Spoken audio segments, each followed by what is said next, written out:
Ito na nga mga chong, marami tayong PBA updates. Barangay Ginebra new import Tony Bishop, handa na pinasilip ang kanyang Ginebra practice. Ang importanteng player ng Barangay Ginebra sa kanilang debut game ngayong conference.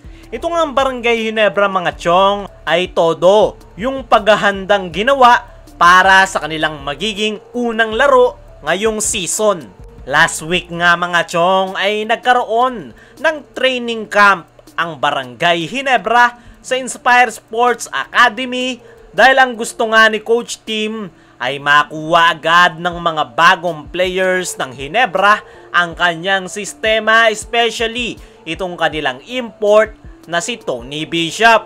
Handa na nga ang Barangay Ginebra pero meron niyang isang player, si Coach Tim Cone, na pinaka-importante sa kanilang magiging debut game. At yan nga ay walang iba kundi itong Barangay Ginebra guard na si Scotty Thompson.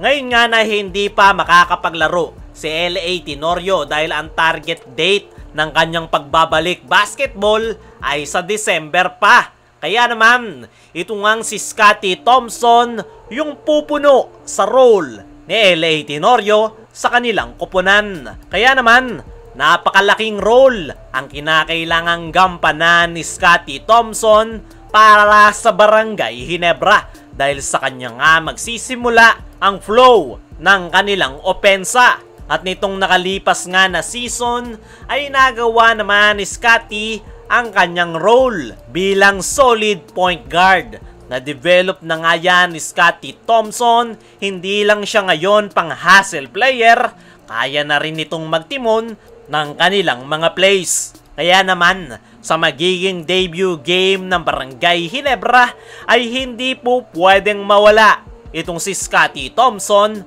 para sa kanyang koponan. Para sa akin mga chong, ay kayang-kaya yang magawa nitong si Scotty Thompson. Dahil gaya ng sabi natin kanina, ay nagawa niya na yan last season. Lalo na ngayon na mas marami siyang option pagdating sa opensa, pwede niyang ipasa kay Tony Bishop o kaya naman dito kay Maverick Ahamnisi. Pero kinakailangan ngang magsakripisyo ngayon ni Scotty at mag-focus bilang solid point guard habang hindi pa nakakapaglaro si L.A. Tenorio.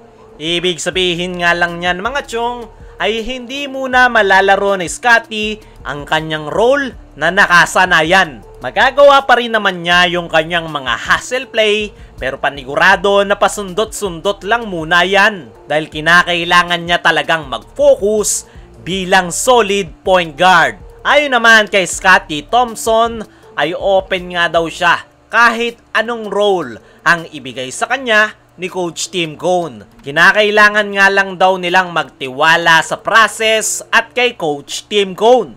At tignan na lang natin sa magiging debut game ng Ginebra kung magagawa ba ng maayos ni Scotty yung kanyang bagong role sa Ginebra. Bago tayo magpatuloy, i-like mo naman ang ating video bilang pagsuporta. Mag-subscribe kung hindi ka pa nakasubscribe.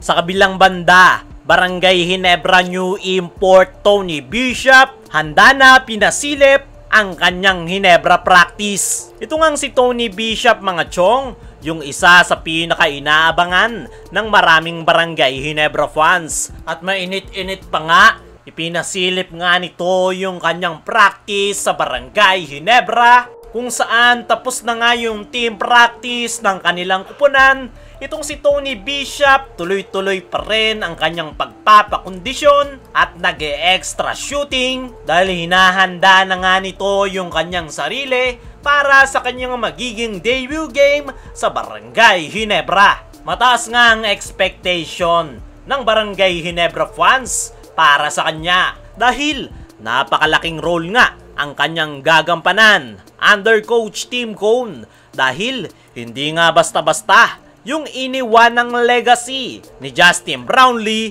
sa kanyang koponan. Kaya naman hindi nga mapigilan ng ilang Ginebra fans na ikumpara si Brownlee at Tony Bishop. Para sa akin ay wag nating ikumpara si Bishop at Justin Brownlee Pareho nga silang mahusay na import at meron nga silang kanya-kanyang talent na po pwedeng may contribute para sa Barangay Ginebra. Sa ngayon, habang wala si Brownlee, ay sana ay suportahan natin itong si Tony Bishop. Maganda man o hindi yung kanyang ipakita sa kanyang debut game, ay suportahan natin ang nasabing import dahil Barangay Ginebra nga ang kanyang inire-representa ngayong Commissioner's Cup.